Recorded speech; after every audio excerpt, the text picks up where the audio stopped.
Hey there, everybody. Caleb here, and I just wanted to let you know about an awesome opportunity that Ghosts in the Mountains is doing in part with the Snippy Conference. This August 13th through the 16th in the mysterious San Luis Valley in Colorado. And we are giving away to a couple of our lucky listeners of Ghosts in the Mountains tickets to the event. All you have to do is go to ghostsinthemountains.com/snippy, SNIPPY, and just fill out the information there. And if you're not yet familiar with this conference, it takes place on the very same land that the infamous Snippy the Horse case occurred, which has become a huge deal over the years in ufology. This year, you will be able to see presentations from a variety of leading voices in ufology, including Jay Anderson, Mark D'Antonio, Katie Page, Eric Hecker, Stan Milford, and many more. Not to mention, the Dr. Captain Austin Burgess and myself will be attending this year, so you'll have an opportunity to come up and say hi. So again, we are giving away 2 tickets to the conference, and entry is open through July 1st, and all winners will be notified by July 3rd. Travel and lodging are not included, so please only enter if you're reasonably able to attend in person. So, for more information or to enter to win the contest, just go to ghostsinthemountains.com/snippy, and we hope to see you there this August 13th through the 16th.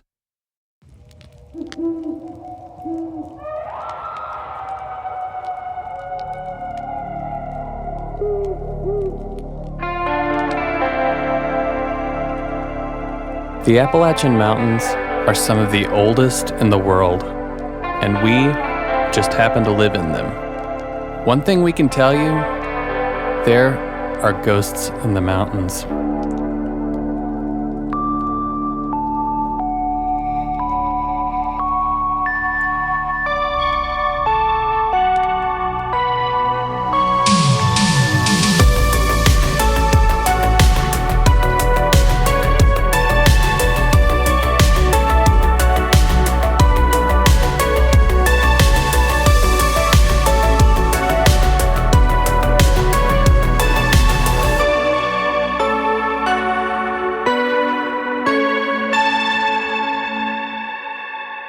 Good evening and welcome to Hodag's Anonymous. I mean, Ghosts in the Mountains.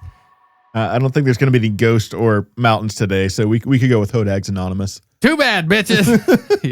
You've had your fill of ghosts and mountains.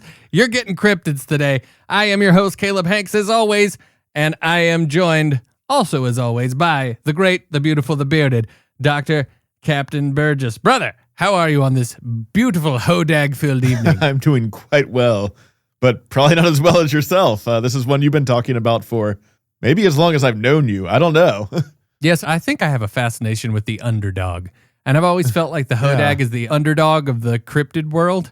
Oh, for sure. Yeah, that's a good way to put it. Yeah. So now, to be honest, I have heard Hodags referred to in a lot of different ways. And I also think that, and maybe I'm just making up my own mythology, that they're almost like a Wendigo alligator dog with horns that's covered in moss and swamp remnants. Yeah, sort of. I guess that's a good way to describe it. I've seen some pictures of it, and this is funny because when I looked at it, the first thing that came to my mind is if I was to describe a dino beaver, this is probably as close as I could get with this thing. So I figured that's where maybe some of the fascination comes in, maybe subconsciously. That's kind of weird that you would end up calling it a dino beaver, because it's kind of strange to me that no one mentioned that what was seen at Skinwalker Ranch could have potentially been a Hodag. I mean, going off the description, like the size of it, it doesn't quite have all the beaver features, but it's kind of beaver sized, and it's definitely dinosaur influence with some of the spikes and everything. So I don't know. At least that's what crossed my mind with a picture of this thing. Tonight on the Beaver Features podcast. Yeah, they have a theater set up in the back of a Buc-ee's. All right. Well, dude, there's no need to delay and or belabor the dino beaver point. Dude, what the hell is a Hodag, and how the hell did this thing come into existence? I'm just kind of wondering what your kind of background is before we dive into this, because this is obviously something you've had a fascination with, and kind of diving into the lore. It's not at all the direction I thought this was going to go. So I've just kind of wondered what your background with the Hodag is before we get into the actual history on it to see where it kind of crosses over. Well, it's exciting to hear that it goes off the rails, but honestly, I only ever heard of a hodag just from probably talking to people like Micah and Joshua P. Warren and like the lore of the hodag popping up peripherally. And then, I mean, all I ever heard was that it was some sort of weird, almost like swamp monster that was quadrupedal and potentially had horns. And then I started noticing that in the kind of popular cryptid circles and then at events like Cryptid Con up in Kentucky that Micah and I went to last year, the hodag had quite the presence there. Oh, yeah. And I was like, hey, this is actually really cool because, again, I've always felt that I haven't ever heard too much about it. So that's kind of why I categorize it as the underdog. But I started realizing that there is a massive underground following of hodag supporters. Hey, rock and roll. Yeah, the lore of the hodag has grown well beyond the origins, I guess is a good way to put it. So it's a pretty wild story. I can't wait to hear it. All right, dude, let's dive in. Yeah, so this one actually brings us to northern Wisconsin. The fucking thing's made of cheese curds, isn't it? It's not made of cheese curds. But yeah, I don't think there's any mountains that I know of in Wisconsin, but they do have these deep pine forests that they're kind of known for up there, at least in parts of northern Wisconsin back in the day. Sure. It's known for kind of these glacial lakes and just really brutal winters in some of these areas because, it gets cold up there. Oh, yes. I experienced that firsthand. I drove all the way from Asheville to Wisconsin to play in a bluegrass festival up there. And oh my God, that is the most like Star Wars Hoth level shit I've ever experienced. I don't remember what little town we were in, but I just remember walking out. Everything is snow. There's a lake completely frozen. We don't get that kind of shit here anymore. Yeah. I've watched enough Packers games at Lambeau Field to be like, oh, these guys are crazy. Dude, I don't get it. I do not get it. It's the coldest I've ever been in my life. So anyways, to set the stage for this one, this actually goes back to the late 1800s. And like I said, in that area, logging camps were kind of like what that whole area industry was built around at the time. Yeah. So, it's kind of after a long, dangerous, day of work, the lumberjacks would kind of gather around fires and tell stories. And this was kind of their just kind of end of night routine, which is, kind of interesting. Something we've talked a little bit about here on the podcast recently. Dude, lumberjacks sitting around coming up with a hodag. I'm already excited. Yeah. So like you kind of alluded to, they would tell stories about something out there living in the dark between the trees. And according to their legend or telling of this, the something had the head of a frog, the grinning face of a giant elephant, thick, short legs ending with huge claws, the back of a dinosaur lined with spines, as we alluded to, and a long tail tipped with spears. It also had shaggy black fur, and according to the description I saw, which doesn't quite fit some of the pictures that I've seen, anyways, it was supposed to be about 7 feet long and could weigh up to 300 pounds, and it was said to be able to climb a tree as fast as it could swim a river. All right. Yeah, so not quite the beaver descriptors, but the dinosaurs there and the short, thick legs thing, especially with some of the pictures when you see this, that's kind of what got me going in that direction to start off with. Yeah, I've seen plenty of artistic renderings of hodags, but they all kind of differ a little bit. Yeah. There's some artistic interpretation, but there is one specific one that it goes back to. But nice. Before we jump into that, we'll dive a little bit more into the lumberjack lore, if you will.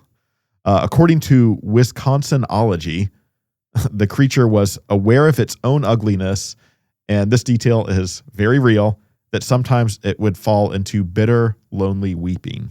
Oh. Yeah. I don't know where that kind of got added or lumped into the lore of it, but that was one of the facts added on Wisconsinology.com, so I figured it was worth including. Maybe hodags are very rare animals, so it's hard to find a mate. Maybe so. It's a very lonely life. I want to point something out, though, because you said it kind of had the body of like a furry alligator. Yeah. And could climb trees. So did you know that alligators can climb trees?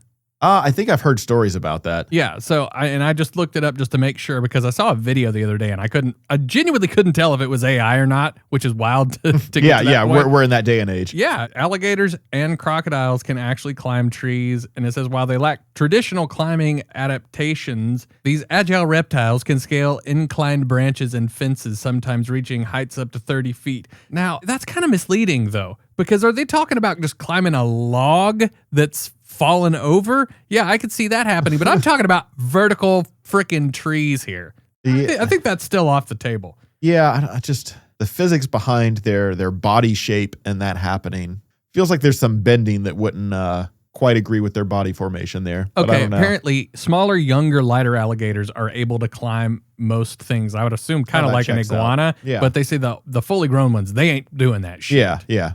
Okay, just wanted to see if that was part of the recipe. Wisconsin alligators. Yeah, them damn Wisconsin alligators. Or Florida lumberjacks. Before we go and meet the man who made the Hodag itself famous, let's go back a bit further because this creature doesn't completely appear out of nowhere, like from one man's imagination. And like we see with some stuff here in Western North Carolina, this one actually might have some roots in some of the indigenous tradition there. Oh, cool. Yeah.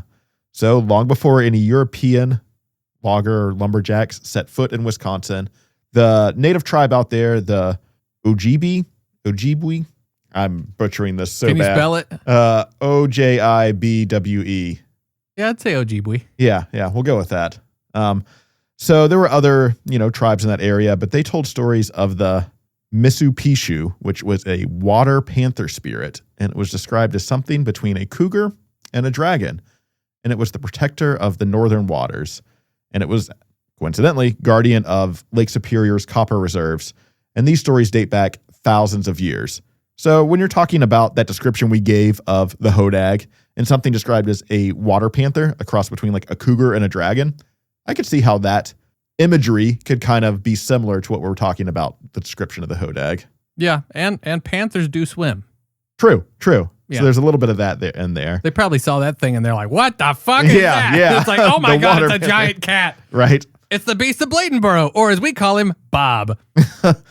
So then, of course, you get some of the telephone game effect with some of this native tradition coming in with the lumberjack campfire tradition taking over in the 1800s, which brought this just flood of French and Irish and Scandinavian workers to the area that was, coincidentally, it was known as the Northern Pine Belt at the time because of the lumber industry.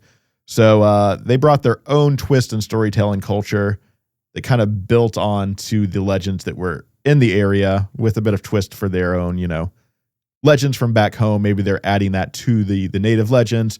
Maybe they're kind of coming up with their own interpretations fresh off. But this is where allegedly the early origins of the Hodag story begin. Allegedly. I'm just going to keep throwing that one out there for this one because, yeah. Yeah, dude. I mean, as much as I see animals that look just like that. So this actually was a tradition that kind of began to spread through logging camps. And it was the story of when a work ox died after years of just brutal labor, especially if this ox had been in any way abused or overworked. It was said that its spirit didn't rest, and its spirit would come back, twisted and angry, and somewhat reborn from the ashes. And a vicious creature roaming deep in the reaches of the forest was somewhat known as the Hodag. Okay. So it's this bit of this reincarnated ox that's wanting revenge for his years of being abused. The fiend ox. Yeah, exactly. But then, the origin myth itself, you get into this. The Hodag was said to be cremated from the ashes of this ox, and the physical incarnation is supposed to be, a representation of every beating, every overloaded sled, and every animal worked to death in its master's hands is what this generally considered ugly creature was supposed to represent. I mean, at least whoever was coming up with this had some sympathy for the animals that got the shit into the stick of the lumber industry. Right, for sure. So at least, for the time being, this myth is allegedly from the 1800s. So that's pretty forward thinking for the time. But here's the context that makes kind of all this fit together is Wisconsin's logging boom began in the 1850s. And this began after basically treaty agreements with the native tribes at the time, and just the cutting and distribution of all these pine trees really just became the backbone of the economy. But as kind of alluded to before, it was, especially for the time there with some of the weather conditions, winter conditions, really just brutal and deadly work. And workers would face these long winters. They're also subject to fires, ice, and something lumberjack infighting, which was kind of supposedly a big thing out there. I guess you get a bunch of big burly dudes, you isolate them in frustrating conditions, and they start getting pissed off and fighting each other. That or like a Brokeback Mountain situation. I mean, that could be it too. You never know. We No were quote unquote fighting. Yeah. And of course, wild animal attacks. So men and oxen were known to die constantly out in this type of work. And towns like Rhinelander built their entire identity around this logging lumberjack industry. So fast forward to the 1890s, and this industry had kind of fallen apart by this time because just decades of unregulated cutting had stripped the forest bare. Timber production had basically bottomed out. When there's nothing left to cut down, you're kind of SOL in that regards. Yeah. So a nationwide financial panic started to hit in 1893, and sawmills began to close, and loggers in the area were losing their jobs left and right. So Rhinelander's middle class looked around at all these bare hills where the forest used to stand and realized the lumber era is over. So what's the identity of this town now? And that is the exact moment that the Hodag appears in existence. Man, this guy is really starting to show some Beast of Bladenboro crossover. Yeah, you'll see a bit of crossover with a lot of things here. Yeah. So the documented legend of the Hodag can directly be traced back to a man named Eugene Simon Shepard. And Eugene was born in Green Bay, Wisconsin on March 22nd, 1854. And he grew up on a farm in the New London area. And after his father passed away, he went to work on a bunch of like larger other kind of commercial farms in the area. They were more remote in territory, but he still got to, kind of get experience firsthand running operations of that size. And at 16, he became a apprentice timber cruiser, which I didn't really know what exactly that is, but it's someone who walks into unmapped tracts of forest and estimates their lumber value. So he's just able to walk into this forest and like, oh yeah, you got these type of trees. They seem to be good quality. Estimating this many, and then he basically gives a value for how much this tract of land is worth. That actually, minus the travel, sounds like kind of a cushy job. Oh yeah, once you kind of get that formula dialed in, I'd imagine so. I can spot a poplar at 300 miles. Right, exactly.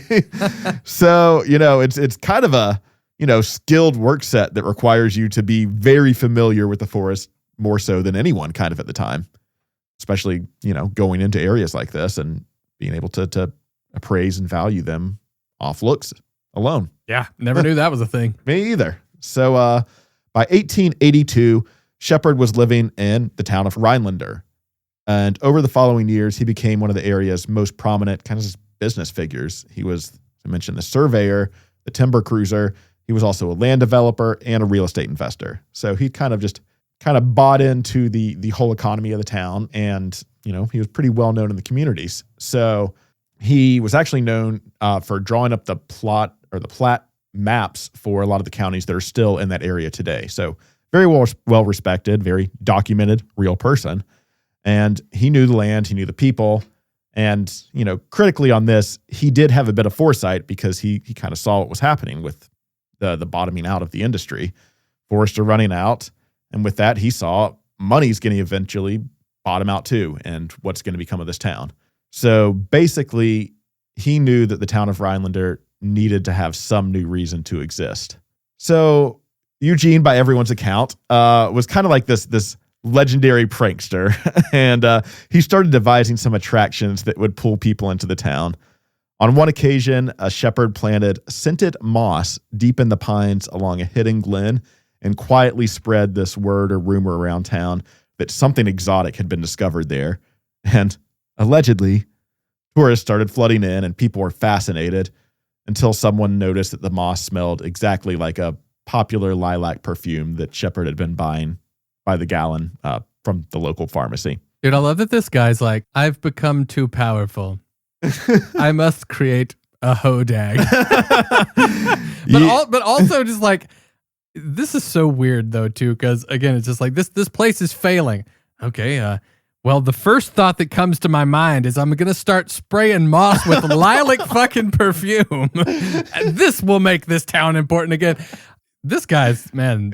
He was kicking all the buckets here, leaving no stone unturned on what could put this town potentially back on the map. That is wild, bro. Yeah. So yeah, take it for what you will. This is the man that would go on to officially invent the Hodag.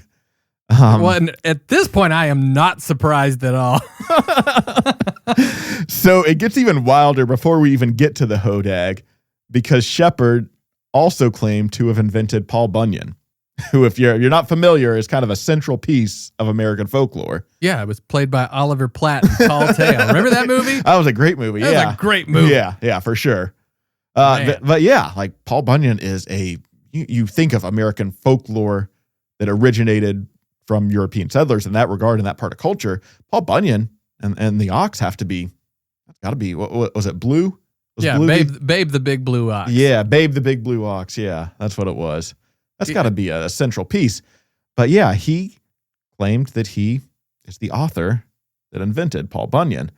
So the earliest verified Paul Bunyan story actually does trace back to a logging camp near Tomahawk, Wisconsin, during the winter of 1885 and 1886.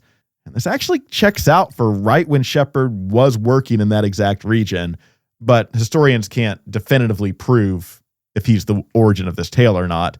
But the theory that Shepard either originated or significantly spread the Paul Bunyan myth is actually taken seriously by historians to this day. Yeah, I mean, I don't know. I think you kind of have to look at that, because part of me is thinking like, well, is there this association with Paul Bunyan and this area of Wisconsin? Because after the fact, when he was coming up with all the stuff to try to save this town, that's when he started spreading this rumor. And then it kind of becomes this thing where people are like, oh yeah, well, I think it's from up around there. Yeah. But there's no like, I mean, I don't know. I mean, for all we know, he did create it. Yeah. And I mean, it's not like these historians don't know the guy's backstory, because there's one historian that actually noted that while Shepard was, quote unquote, a shameless liar, he was also clearly in the right place at the right time and was absolutely capable of spinning that kind of tall tale that could have spread across the country for generations after. So you never know. You might owe your knowledge of Paul Bunyan to the same guy who gave you the Hodag. Well, what are storytellers but glorified liars? I mean, they know how to spin one. We'll put it that way. Yeah. And, you know, that's kind of American folklore. Paul Bunyan was considered a tall tale more than American folklore, I guess is the way to put it. But dude, isn't that weird that potentially Paul Bunyan and the Hodag share a dad? The Hodag is Paul Bunyan's brother? There needs to be a Step Brothers movie. Yeah, dude. Oh, that's one connection I did not draw in my head. Was not expected Hodag to have Paul Bunyan as a brother. So anyways, getting on to the main event here, and the reason most likely that this historian referred to Eugene as a shameless liar. Let's jump to October of 1893. And Shepard reported encountering a monstrous beast in an old-growth forest outside of Rhinelander. He gathered a group of allegedly bear hunters, rough locals from Rhinelander's Hungry Hollow neighborhood is what it was reported as. Yeah, that's the name. All right. They went back into the forest and they cornered the beast, and allegedly this beast was so tough it could not be destroyed by gunshot alone. They needed to use dynamite. Oh, I'm not kidding you. I wish I was. Dude, I can't wait. I'm so invested at this point. This is so much better than I could have expected this shit to turn out, dude. Yeah, so this beast, apparently something about its dinosaur unbeaver-like qualities made it impenetrable by gunshot. And the only way to destroy this creature was by blowing it up with dynamite. So they did. They managed to trap it and somehow just get a piece of dynamite right near it and get the job done. Dynamite, my only weakness. So, they allegedly photographed the alleged charred remains of this thing and sent the image to the press. And I'm going to send you this picture right now, Bro, because it's the most ridiculous thing I've ever seen in my life. I got a dramatization for you. All right. What's the guy's name that created Paul Bunyan? Eugene Shepard. All right. I'm Eugene Shepard and I'm on the phone. Steve. Yeah. Okay. How's it going in Orlando? Sweet. How soon could you get a dead alligator body up here? Yo, why? Okay. I'm going to blow it up with dynamite. 24 hours? Fuck yeah. We'll get a load of this thing, man. Like you kind of see where I get the dino beaver comparison if you look at this exact photo of all these bear hunter. I've seen this dude. Yeah. Why has he got a man face? It's kind of like a gargoyle-esque face, if you ask me. It looks like the devil. Yeah, it looks very much like if you cross the dino beaver with what's the demon from the first Ghostbusters? Zool? Yeah, Zool is the first one, but you're talking about the dogs that Rick Moranis turns into. Oh, yeah. Yeah, it kind of looks like that. Yeah. The tail is, there's spikes on it. Mm-hmm. Oh, this is beautiful. So as you see in this picture, and you know, it's very easy to search. Just search like Hodag burnt, and you'll find this thing. And it's like a black and white photo of 20 dudes. I guess these are the bear hunters standing around this just black and allegedly charred remains of the Hodag after they allegedly blew this thing up with dynamite, and this is what remained. Dude, the Hodag is in very good shape for it to have taken a full stick of dynamite, and also it got a guy before it went out. I think that's like they're trying to be like funny and dramatic with it, and like staging this photo. But yeah, it does look like there's some dead person underneath the Hodag when you look at the photo. He looks way too convincing. He's not like laying on the ground like smiling like, hey! He's like just trying to look like he's dead. And then you got fucking Laurel and Hardy over there on the left.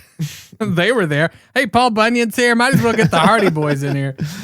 So yeah, this photographed picture of the charred remains was sent out to the press and had its own little press cycle from there. Kind of made national news, and then sort of just faded from existence from there, because outside of the photo, you know, there was no solid evidence. But again, keep in mind, this is 1893. There's no CGI. There's no like Photoshop or anything like that. Like movies didn't really even exist then. So most people kind of genuinely believe what they saw on camera. So they see this weird looking creature and they're like, oh yeah, that's odd. Like cameras don't lie. So there's that.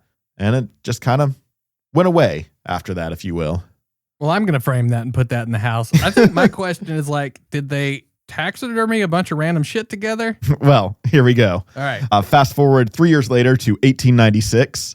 And Shepard, I guess things had died down for him. Maybe they died down for the town. Maybe the town needed another little boost in the economy, if you will. So he escalated his original tale. And this time he claimed to have captured the Hodag, but alive this time. Oh, sweet. Yeah, no dynamite involved. He cornered it in a den just north of Rhinelander and subdued it with a chloroform-soaked rag on a long pole.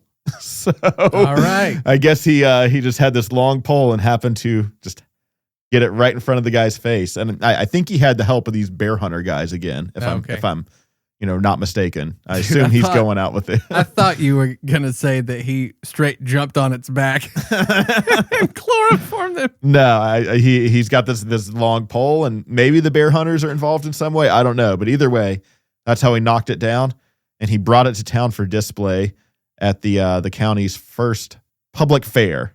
So it was like the main attraction, kind of like what do they call the sideshow, freak show type deals. Yeah, this is like the plot of King Kong, but way smaller. Yeah, exactly. And he even had a picture of his capture of the beast to kind of go along with it, but it looked, pretty similar to that first one. So along with the excitement from 3 years prior and his whole adventure in that, and then apparently the creature appearing again, the whole, hype behind it had drummed up, and thousands came to see this creature for themselves.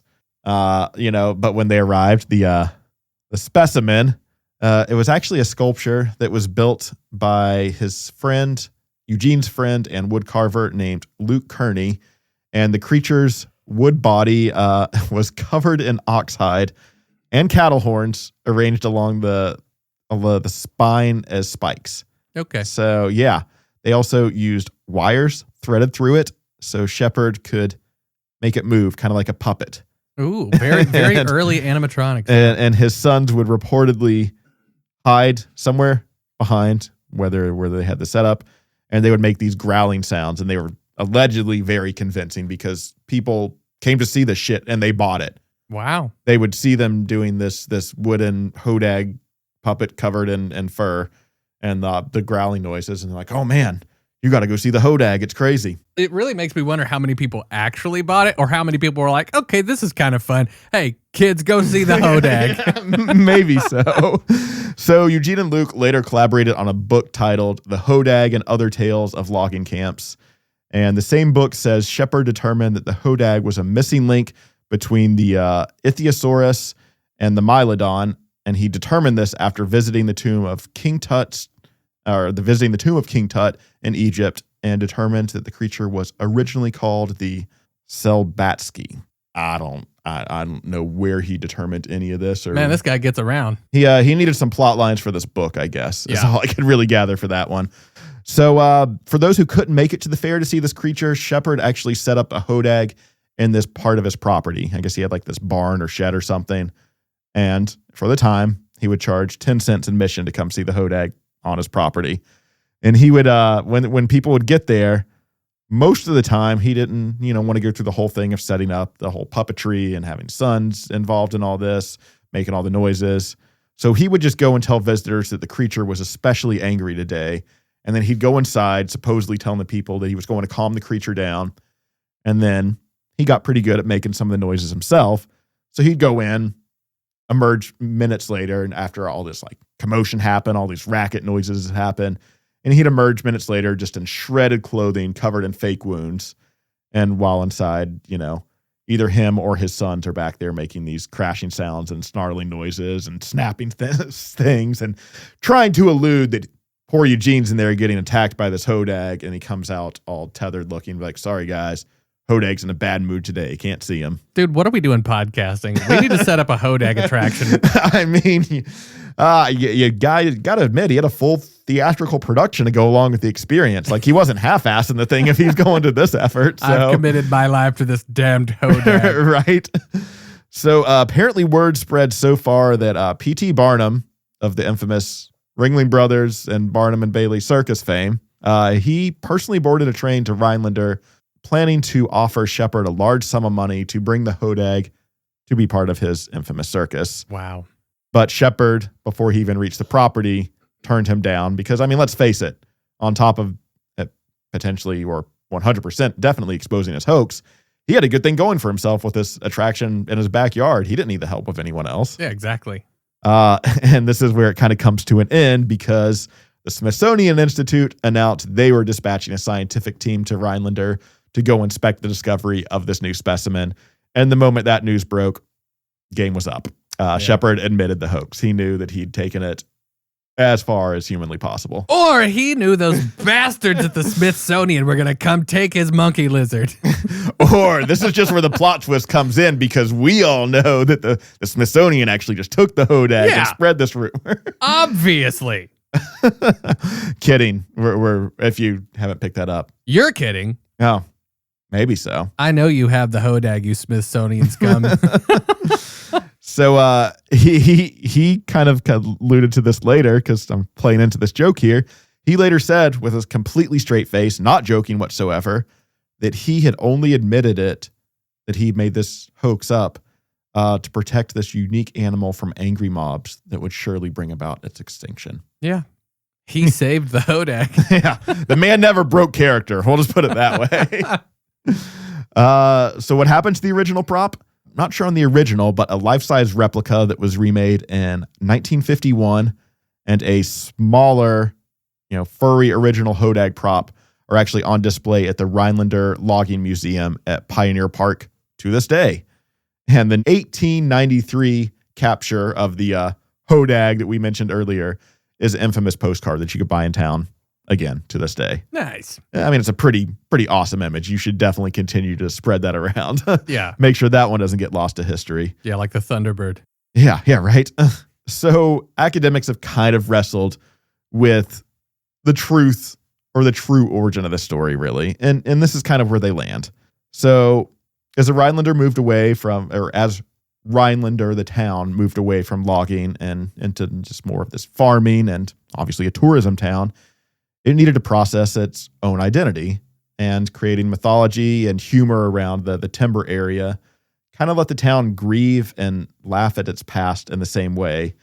So the Hodag kind of turned into what is kind of the destruction of an industry and kind of turned it into something nostalgic and kind of quirky, because let's face it, the quirky element is a lot more sellable to tourists than just saying, this is the history of our old former logging town. Mm-hmm. You add something as wild and quirky as the Hodag into it, and it becomes something interesting that people actually want to come see for themselves. And what's even weirder is it worked. It worked. Yeah. So yeah, the historians on this, kind of tracing the origins of this, say that essentially the Hodag story didn't survive because people were afraid of this monster, but it survived because it became the story that this town kind of like pulled one over on everyone with. It's like Rhinelander wasn't the butt of this joke. The town was actually like the author of the punchline. Like they're the ones tricking everyone on this.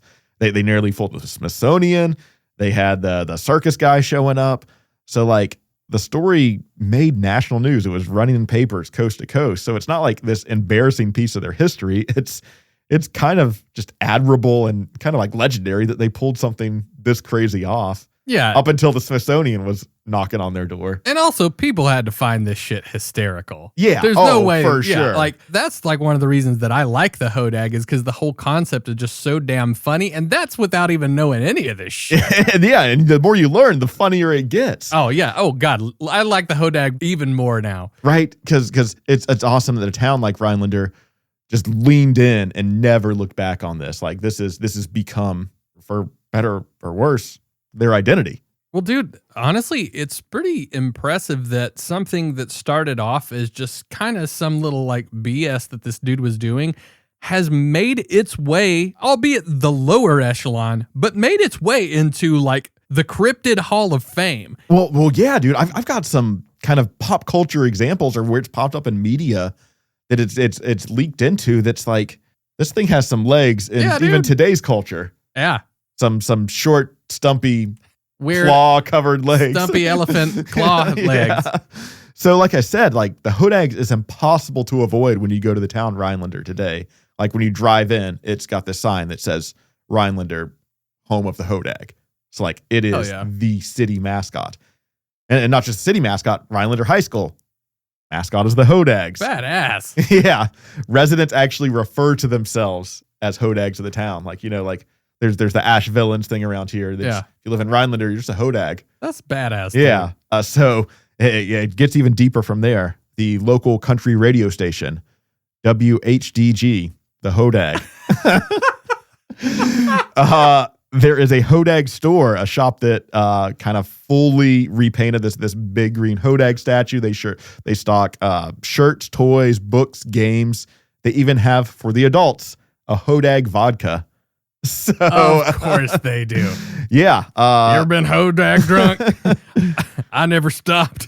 So apparently the owner's just like a real character that really, really leans into this, and they dye part of their hair green and wear this Hodag costume when they're going out to the parades. I don't think it's a 24/7 thing. Oh God. But there's a picture of them dressed in like a Hodag costume with some crazy green hair. I mean, dude, the Krampus parades are one thing, but I think a Hodag parade is like even more unique. And it goes on, like the Hodag parade's one thing. They have various events from this. And the one, let me get to the name of this. It's Hodags on Parade is the name of their Hodag parade that they that host. was the working title for the Rage Against the Machine song. But no one knew the lore, so they weren't getting it. So they just switched it to Bulls. Boring. Yeah.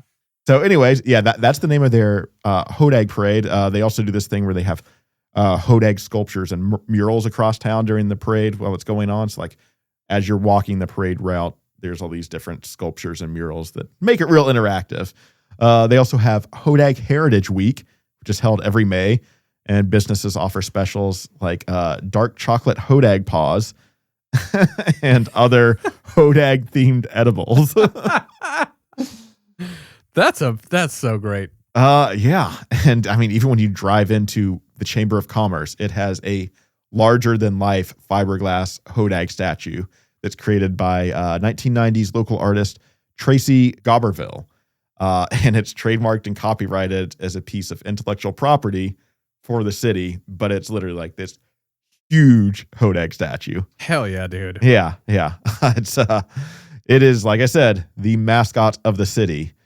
They have an ice arena. I guess it's like where the hockey team plays up there, I would guess. And there's a full body Hodag inside the entrance, like statue there. Plus they have this oversized Hodag head in the corner of the arena that blows smoke and lights up with its red eyes. That's amazing. Holy shit. This town is draped in the Hodag. They have the Rhinelander Logging Museum, as I mentioned. They have those Hodags on display there, the old replicas.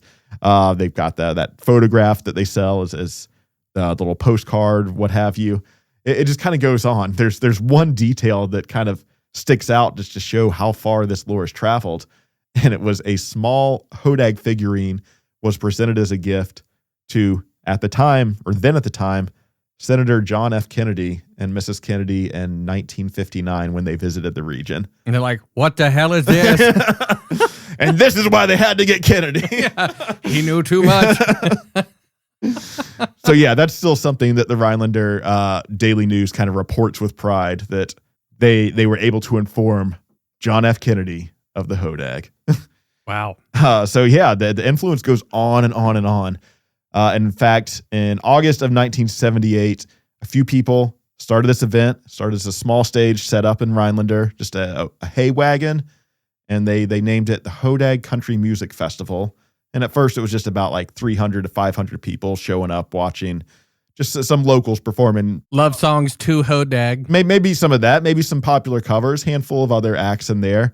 And today, the Hodag Country Music Festival draws 25,000 people per day.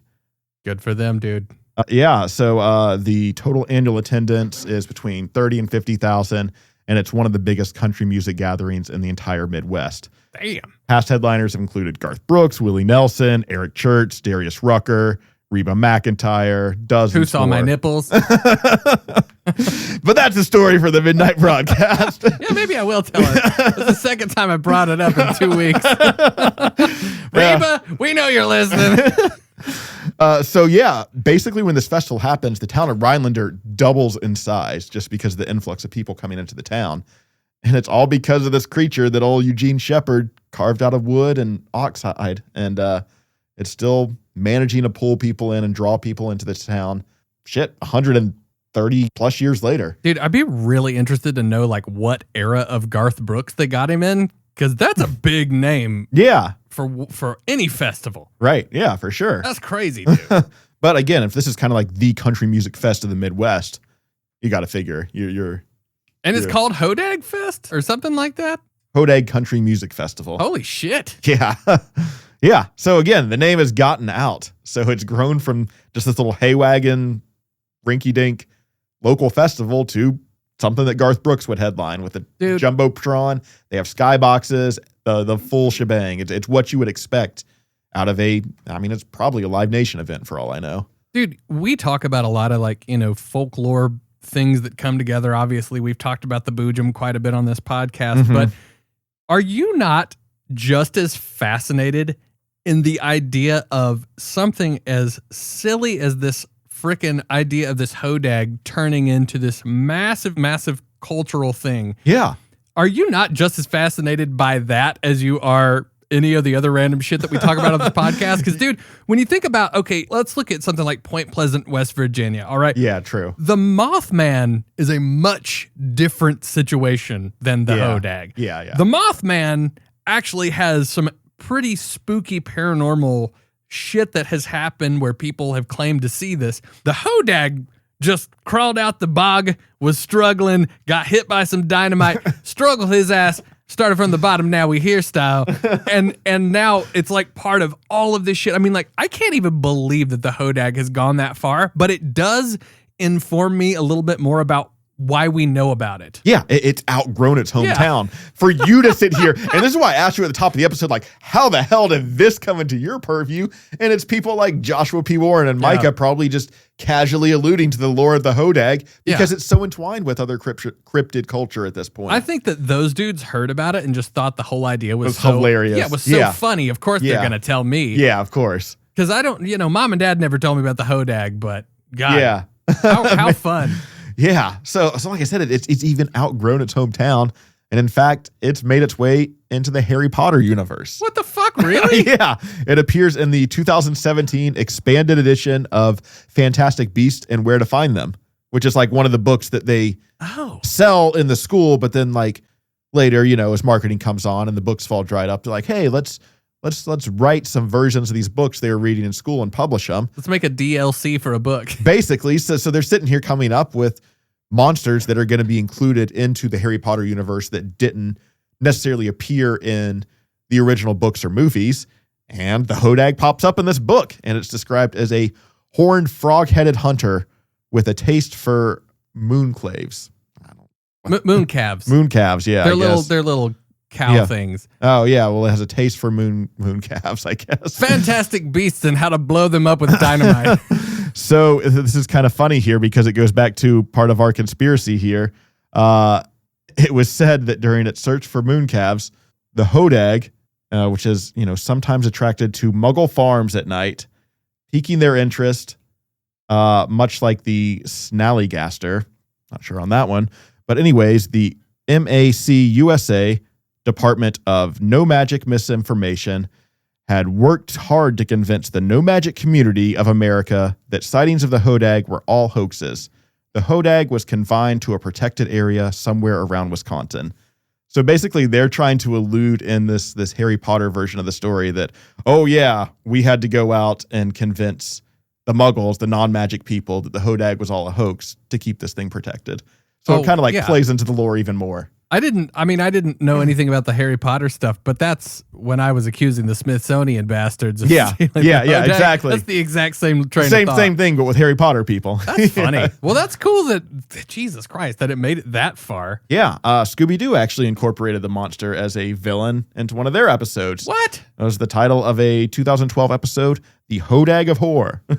The Hodag of Horror. Horror. Yeah. Horrors. The Hodag of Horrors. Oh, dear God. Leave the Hodag alone, for Christ's sake. Yeah. So it also appeared in a version of a Pathfinder instruction manual. It's like a D&D style. It's like a D&D style RPG game. And the Travel Channel actually featured the creature in Mysteries at the Museum, which was just a little documentary that they did in 2013.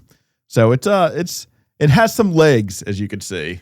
I'm assuming they've made like cryptid shows like Monster Files and shit about it. I'm sure, but I mean, if you're a show like Monster Files, I think you're trying to hype up some believable monster stories. You're not going to put the Hodag on there. Yeah, but then again, I mean, maybe I'm thinking of like some bullshit sci-fi stuff I remember seeing back in like 2009, but I remember there was like a show, it almost played itself like it was supposed to be like Monster Files, like they were trying to, it was like one of those like very thinly veiled creature hunter shows, but then by the end of it, it's like obviously like staged horror. Yeah. Which I actually kind of enjoyed, but they had like a whole episode about, I think it was called fucking Hawkman, that would like fly out of the sky, and by the end of it, it was like them running around with flashlights in the dark and the screeches and the feathers flapping. It was very fun, but very stupid. Yeah, I could see it fitting into something like that, but not something that's trying to actually convince people at 10 o'clock at night watching cable TV that monsters are real and in their backyard. Yeah, especially like 20 seasons of guys running around out in the woods, and one day they're going to find Sasquatch. They might. Maybe. They should have enough cameras on the job by now. But either way, Hodag culture, as you can see, is kind of taken off. There's even people that have taken it upon themselves to give the Hodag creature its own scientific name. The Nasobatylus hydresfica rat. I'm assuming that those are like hodgepodges of all the other different animals' scientific names spliced together. Probably so. I don't know where they came up with this, honestly. Giganticus, frogfacicus, baldragicus. Yeah, but anyways, this came from a formally classified entry in the Fearsome Critters edition of North American Folkloric Animals. So it's also a category that includes creatures like the jackalope or the wampus cat and stuff like that. Oh, dude, I just had the best stupid idea. Claymation style celebrity deathmatch animation, but it's all cryptids. So it's the Hodag versus the Jersey Devil. It's like, who's going to take control of the Northern Pines? I think that would do really, really well, honestly. Yeah. God, do I have enough time to... Yeah, no one's doing claymation these days. Yeah. Or stop motion. I guess the Robot Chicken's the only one. That's true. So, what happened to Eugene Shepard after all this? Well, he retired from the lumber business after his big hoax was up, and he bought a resort on the edge of Rhinelander and spent his final years just entertaining guests with tall tales and tall glasses, as they say. Nice. Yeah, and he never really stopped performing. He was known to keep spinning the yarn till the day he died. And apparently after he did pass in 1923, the local paper ran his obituary, and the Wisconsin Historical Society kept his papers, and researchers still study him to this day as an important part of American folklore. Nice. Yeah, very nice. which is pretty cool. So the creature he carved out of wood and oxhide and bull horns and wire, the one that his sons were given the voice to behind the shed. Well, that's now outlived everyone who was alive and kind of operating it, if you will, when it was built. I mean, it's appeared in Harry Potter. It's drawn thousands of people, hundreds of thousands of people out to this country music festival. And I mean, it's earned its way into Pathfinder, whatever you want to call them, handbook models. So it's spread pretty significantly past this little small hometown there in Wisconsin. Yeah, I hope Eugene got to see some of that. Yeah, right. One Rhinelander local, when asked why the Hodag endures the way it does, they put it this way, saying, human beings love to use their imagination to embrace something that rides the line of reality and fiction. It's something unique and special, but most of all, it's just a lot of fun. So, yeah, that's a very simple and pretty wrapped up way to put it. And, I do see a lot of crossover with the lore and the culture of the Hodag, and something you alluded to is the Boojum. Because it's a little bit of that too. You see where maybe some of the early inspiration might have come from some Native American lore with this creature of the water panther. And maybe that was on the Boojum side too, with as we discovered recently, some of the Judaculla Boojum stories intersect more than some might commonly know. But then it kind of became this way of, taking its own spin and using that to enrich the area, if you will. And again, you kind of see a bit of the crossover with the town of Waynesville and surrounding areas and how they've adapted the Boojum and the way that this area in Wisconsin has adapted the Hodag. Maybe not quite to the same level, but still, it's something that we see a little bit of a trace of, and probably even more so in kind of the Beast of Bladenboro episode, because that's the direct comparison, honestly. Well, dude, this entire time I've been waiting I got to lay out an end credits scene, right? Yeah. You ready for this? Yeah, okay. So there's a movie about the Hodag, right? And it goes all through the crazy shit in the lore. Credits roll. Then right after the credits are done, you see the submarine. And all you hear is the beep, the little sonar beep. It's underneath an ice shelf in Antarctica. And then you just see through a panning camera going down the corridor of the submarine, and you see all this cigar smoke start to clear. And then it pans up and you see the boots with these big claws on it. It pans up and it's Eugene, and he's smoking a cigar, and he's like, well, boys, we got another one. And then the camera pans over, and it's the guy that created the Boojum and then the guy that created the Beast of Bladenboro. And they're like, all right, well, let's go save another town. And then it just cuts to black. But dude, so I'm starting to see though, this is kind of like, the carnival model, right? It's kind of this idea of you create a fictional thing. That is how you keep towns alive. Because we're starting to see, look how many people attempted this shit. And I wonder, again, because I always get the timelines wrong on this stuff. I wonder if somebody heard about the Hodag and looked at that as the blueprint. And that's the Beast of Bladenboro. And for the Boojum. Yeah, I wonder if I wonder if this was the legit tactic that these guys were trying to employ, because they had heard how big the Hodag shit got. Yeah, and I mean, for that matter, I think I'd be remiss if I didn't mention, that Eugene's little roadside sideshow thing definitely invokes some mental images of our boy Ralph Lale and his alien dude. mummy. Yeah. Yeah. Oh, hell yeah. I mean, I don't know. That's very interesting. And I have to say, as wild as that approach is like, I'm going to come up with some crazy shit and see if I can actually drum this up to be so big that, the town is associated with it. That is such a Hail Mary of a maneuver for commerce. Mm-hmm. But damn it, dude, when it works, it fucking works. Yeah. I mean, even look at you could use a town like Brevard as the example with the white squirrel. They just got lucky, dude. They just got lucky and happened to actually come into a bit of a genetic anomaly on that. And why? I mean, we've had white squirrels in this neighborhood, like where I live before, but for some reason, Brevard just eat up with them. Yeah. I don't know what is going on, but. And they've leaned into that. There's the White Squirrel Shop. There's the White Squirrel Festival. For being honest, the high school should have leaned into that a little harder. We should have been the Fighting White Squirrels. That's what were you guys? The Blue Devils. I mean, that's kind of cool. It's cool, but it's not But yeah, the white squirrels are so unique. Yeah, right. Lean into the branding a little more. Probably some football coach back in the day is like, make them squirrels, they'll be pussies. Yeah. We got to be the Blue Devils. Yeah, something cool. I got to be a bunch of goddamn squirrels. Yeah, that was so weird. I remember I went to go look at a house that was in between here in Brevard. Mm-hmm. I drive up this big, long ass gravel driveway going up a mountain, white squirrel sitting there. I'm like, God, how are they so frequent out here? Oh, Anyway. My parents' backyard is just a movie theater for them, literally. Yeah. Yeah. Interesting.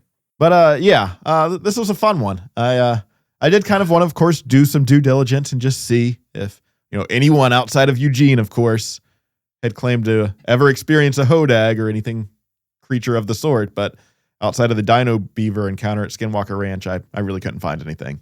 Yeah, well. So chalk this one up to folklore. The Hodag does live in our hearts. It does. Allegedly. But I did kind of want to see if anything just weird or paranormal or high strange has been reported in the Rhinelander area to begin with, because area's obviously been put on the map as a cryptid origin point. So, maybe there's something actually interesting going on there on top of all the other folklore that is actually really interesting. But I did find a report of a UFO sighting from just about a month ago there. Oh, good. Yeah, so it kind of checks out. It says, while driving my son to school in the morning of April 9th, 2026, we spotted a cigar-shaped UFO hovering about 300 yards from the highway just over the tree line. My son, who is 7 years old, stated, "Dad, there's an airplane hovering over there." At first, I thought he was just talking about a plane landing, so I initially brushed off the comment. But a few seconds later, my son said, "It's still up there." So I ended up looking up to my left, to the west, and there was a 100-plus foot cigar-shaped UFO hovering at the treetop level. It looked like the fuselage of a 747 with no wings or tail. It had what looked like windows along the side, just like a large airplane, but with no wings. It was white or silver in color, but darkened towards the bottom of the object, appearing like a dull iron. There was a mirage-like distortion that blurred the front of the object, but there appeared to be larger windows at the front. There were streaks of red and blue running down the side that looked like a pinstriping of some kind. The object had a long pole facing towards us with a white light that blinked intermittently. This occurred close to the highway and in full view of busy morning traffic. My son and I were excited, and we both thought it was cool, and we were sort of in an euphoric state of awe. I viewed the object for about 10 seconds, and we made a slight curve onto the road. My phone was on the center console, but while viewing the object, I had no inclination to grab my phone or take a picture or stop on the side of the road. It wasn't until I dropped my son off at school that it clicked that I should have taken a picture, and I drove the same road back, hoping the object was still there, determined to take a photo. But alas, it was gone. As of today, my son and I are still excited about what we saw and look for it today, hoping we would see something. Of course, he told his teacher and classmates at school yesterday.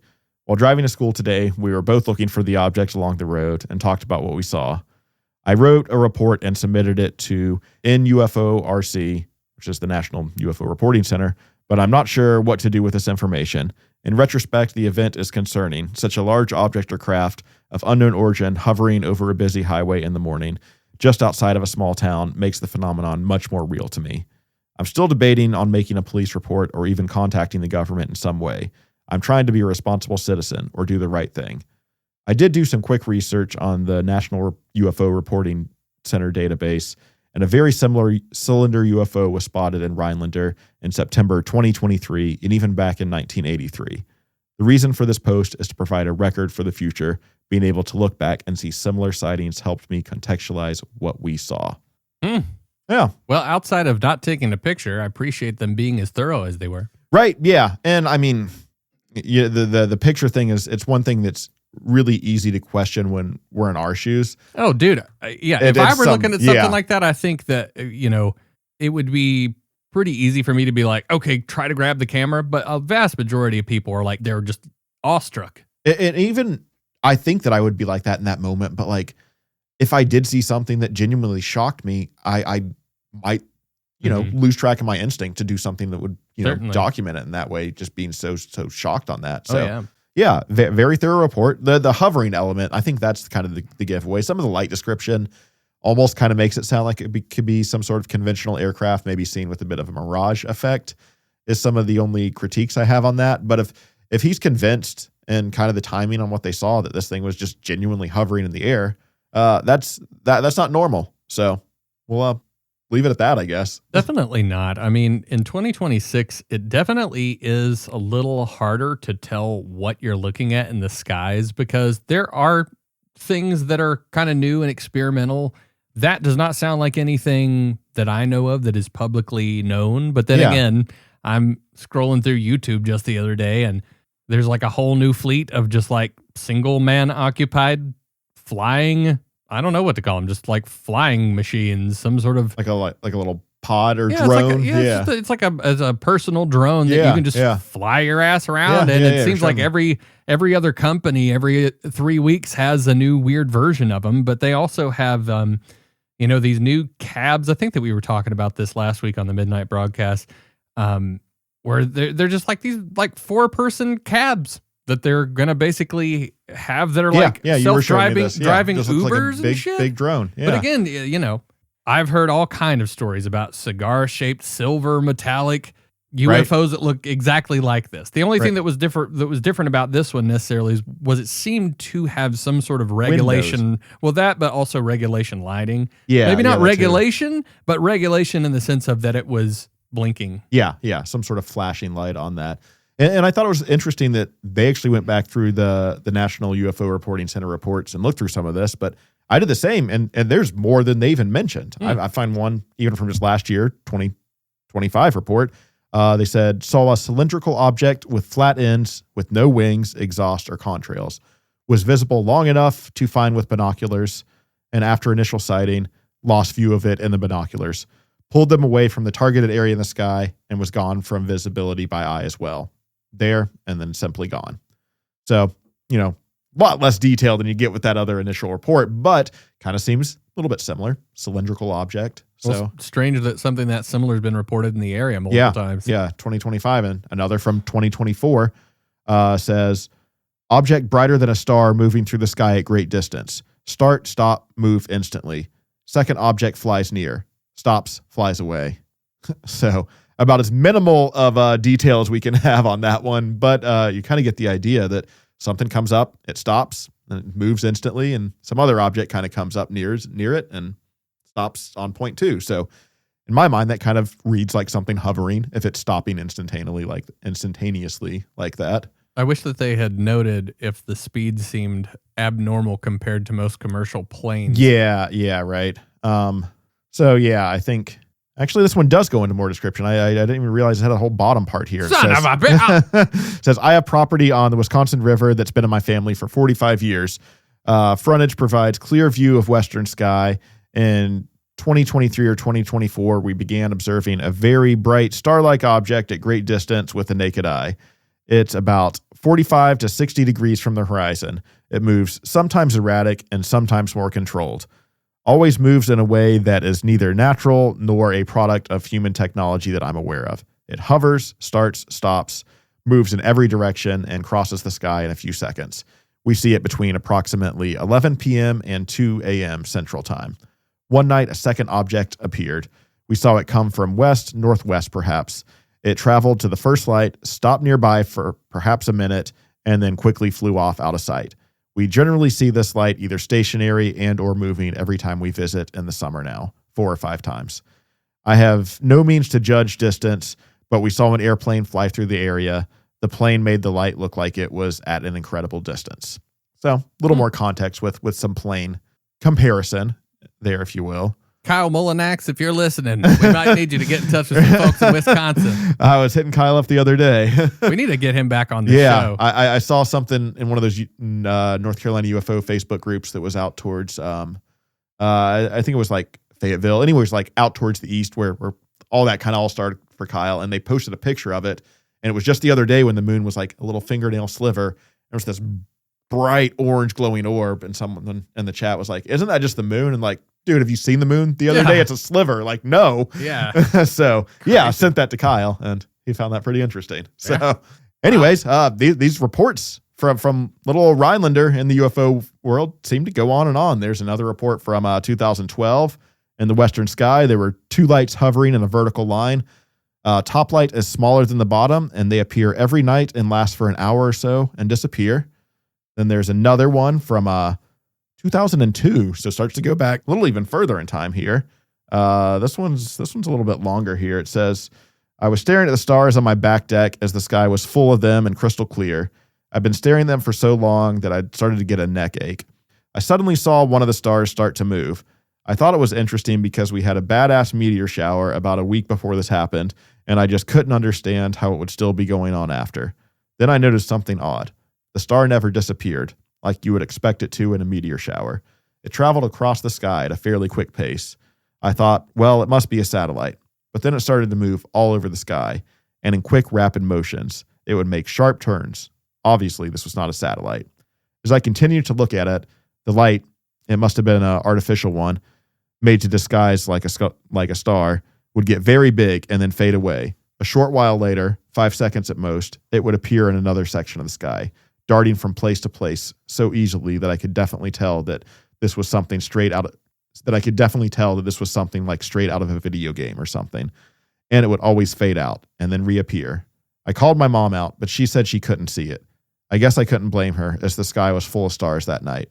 This continued for about an hour, and I sat there and watched this machine continue to do the same thing until I finally called my friend, who lives in the woods on the outskirts of town, to get his ass outside and look at the sky, but he didn't see it either.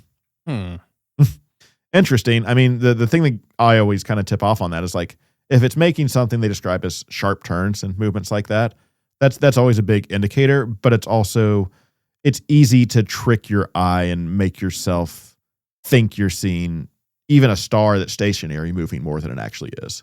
Yeah. And I mean, typically like atmospheric, manipulation due to heat is not going to make a star appear that it is like moving like super fast. Yeah. But there are kind of weird, like, just kind of visible anomalies sometimes that happen. I mean, I've had people contact me about stars that were they look like they're going haywire. They look like a disco ball. Yeah. I've watched this from my house too. Yeah. But that is straight up just like an atmospheric phenomenon.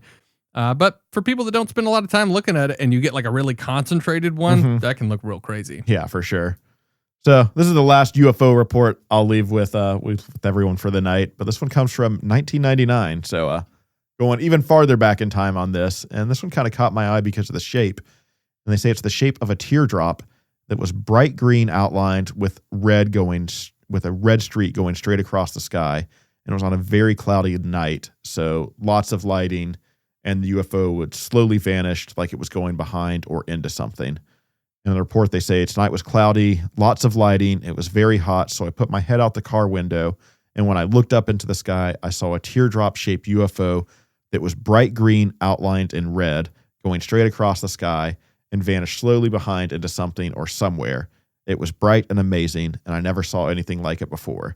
It had a dim tail and was also green outlined in red. I'm sure it was lighter than the teardrop object. Don't know what the phrasing on the end means there.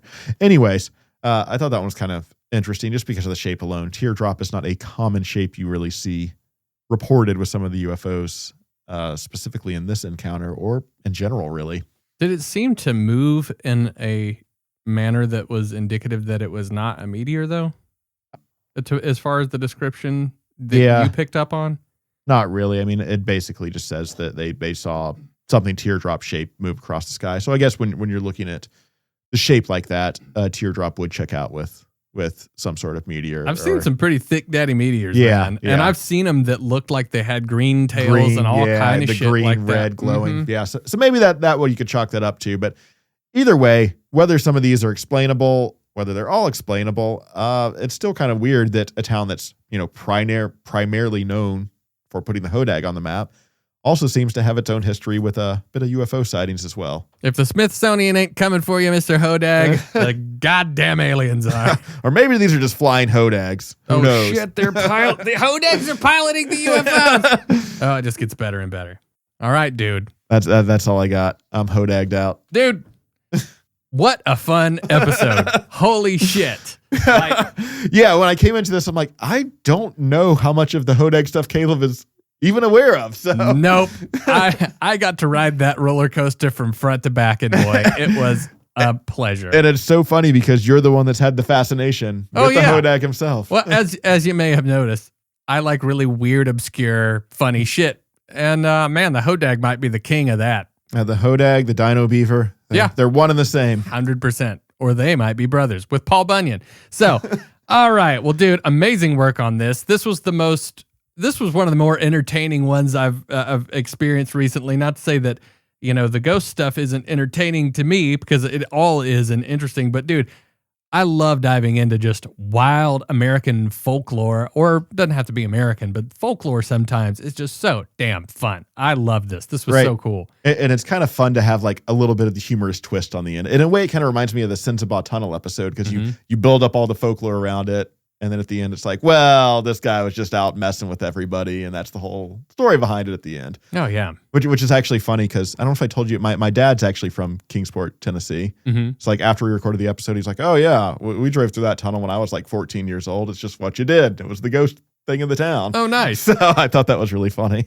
Yeah, we had a comment on Instagram just today or yesterday, somebody saying they go through it frequently. So, well, thanks, Sensabaugh people, or Kingsport people, Tennesseans, for listening to the podcast. Yeah, the volunteer state. Yeah, exactly. But that said, dude, oh man, I've had so much fun learning more about the Hodag. And now that I understand what the story is all about, holy crap, even more of a fan. Definitely going to frame that old black and white photo somewhere in the house. I have artistic renderings of Patterson Gimlin film stuff hanging on my walls, because Claudio Bergaman is I believe that is his name, incredible artist, and I love his stuff. And he depicts some of the Sasquatch stuff so well. And I'll be seeing him, I think, at Phenomicon this year. But that said, everybody, this is going to conclude our episode about the magical Hodags and all of the cool things. But the party isn't ending for us necessarily, because we are going to be recording our post show, the Midnight Broadcast.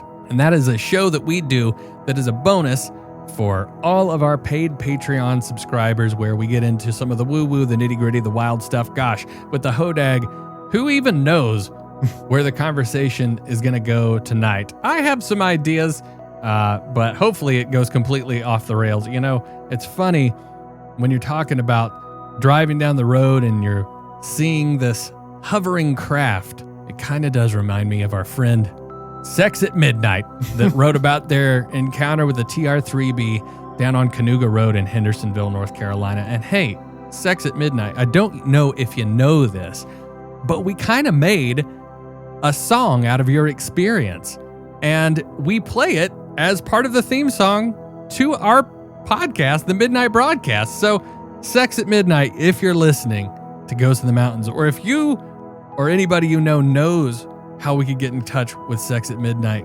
we just want them to hear the song, because it's become part of our culture around here. It's become our own Hodag, really. So either way, thank you everybody for tuning in. If you have a Hodag encounter of your own that you would like to report to us, you can do it at ghostsinthemountains@gmail.com. If you want to know more about what we do, you can go to ghostsinthemountains.com and see all of the things going on. We got a merch shop and all that stuff with Ghosts in the Mountains t-shirts and all that jazz. So thank you all a million times over for always hanging in there, and hopefully we will catch you on the Midnight Broadcast, and we will definitely catch you on the next episode of Ghosts in the Mountains. Stay spooky, everybody.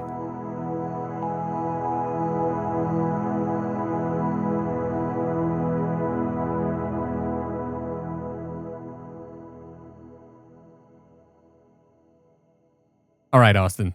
I figured out the Hodag population problem. Okay, let's hear it. So the male to female Hodag ratio is actually way more skewing in population in favor of the males. And the problem that you run into is that a lot of the male Hodags have dated that 1 or 2 or 5 female Hodags, but the Hodag bro code is very strong. Bros before Hodags, bro. All right, there's your Keister egg. Good night, everybody. We'll see you on the next Hodag Field episode.